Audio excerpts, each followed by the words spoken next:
have a very small garden, a petit jardin, and every year our pumpkin plants normally produce 30 or more pumpkins. Some are French and some are Chinese. Personally, I prefer the Chinese pumpkin. It has so much sweeter taste. We often give some to our friends, but of course the rest we keep for ourselves.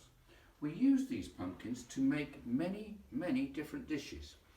We store our pumpkins in the house where you are looking now, and they will keep up to 1 year at a time. When you look at the pumpkin, where you see it's being pointed, is to keep that part of the pumpkin, its bottom, in the air and the other part down, because that way it will keep for a long time. Today we are going to make a baked stuffed pumpkin with minced beef. You can use a marrow if you wish. What you will find you should need, you could use, I should say, any vegetables you like to put inside the pumpkin.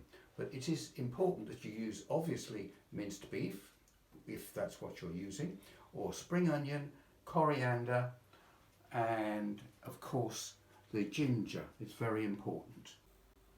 Oh, and the added ingredients will be milk, wine, salt, chicken powder, black pepper, corn flour. Okay folks, here we go. Now we are going to show you how to bake and stuff this vegetable, which is a pumpkin. Now you'll see the amount of minced beef there. Obviously it depends how much you use depending on the size of the pumpkin. This amount of beef will be for that pumpkin. So obviously if it's a bigger one, you use more meat. If it's smaller, you use less. And now we're going to add chopped ginger, like that. Then, now this is very special. This is star anise and bay leaf, which has been cooked, and the liquid is now being poured onto the minced beef. It is cold liquid. 1 spoon of salt and some black pepper. Lovely black pepper. Lots of it. It's lovely. And now a little bit of wine. Yippee! Just put whatever wine you have in the cupboard lying around. It doesn't matter. And of course an egg, which will help to bind the meat together. Now we use the special tools, the chopsticks, which are so good to use because they don't wear out.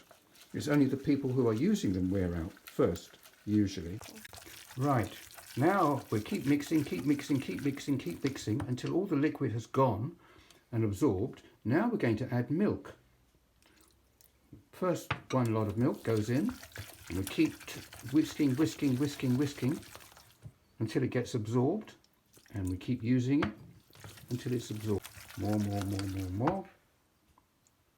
Keep using it, and as you can see, we're still whisking like mad here, so that the meat still has to be absorbed with the milk. And we're going to keep adding more and more milk, because what will happen at the end, once all the milk is absorbed by the meat, when the meat is cooked inside the vegetable, it will give out a juice which will be wonderful. It will make everything taste so much better. All the flavour is there. Okay, so now we're going to add the corn flour to the meat. Like that. That's 2 spoonfuls. And we get a special tool, the 2 chopsticks, and give the meat a real beating again, so it absorbs all the corn flour. Now you can see the vegetables, which have been diced into small pieces. The only vegetable that hasn't been made too small is the mushroom, and that's done for a good reason. You will see it's all going to be put in as much as possible. I'm getting hungry now.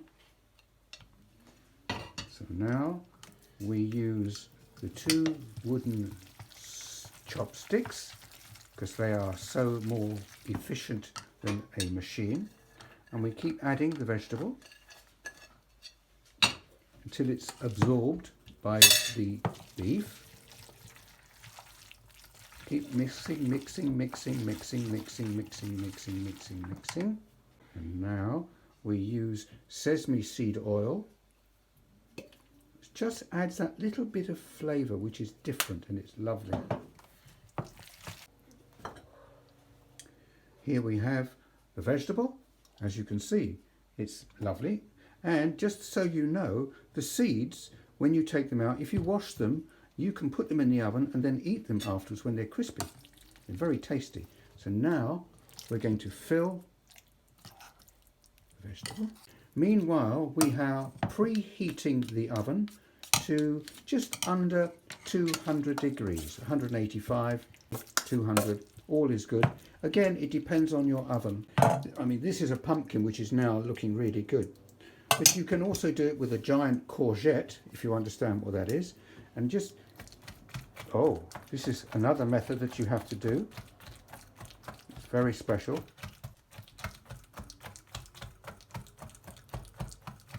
Maybe this is to aerate the meat and make sure that it's all mixed together with the vegetable.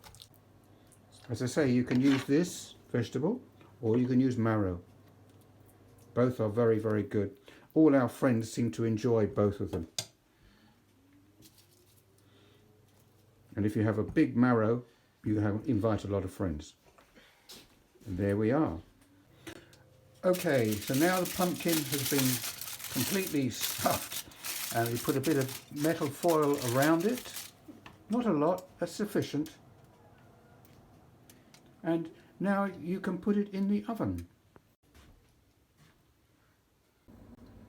And here we have the stuffed baked pumpkin out of the oven, and it's sizzling away, and it's taken 1 hour and 10 minutes. We're now going to add the sauce, which will eventually turn out to be the gravy for our pumpkin. And you will find that this is made very simply with water, corn flour and soya sauce, and a little drop of oil in the bottom of the pan. And of course here we have spring onion. Okay, now we are going to bring this to the boil so that it will become thicker because of the corn flour.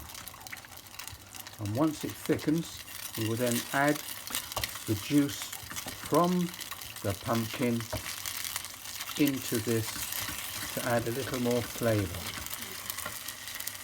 Now we add the spring onion.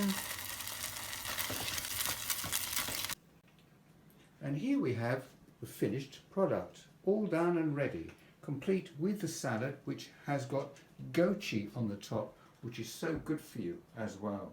I can't wait to eat it, I'm starving!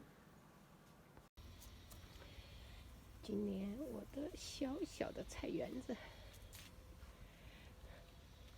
一共种菜的地方只有10平米，可是结了这么多的瓜，反正还有好多好多西红柿，一共前后后我们吃了很多，差不多有30个瓜。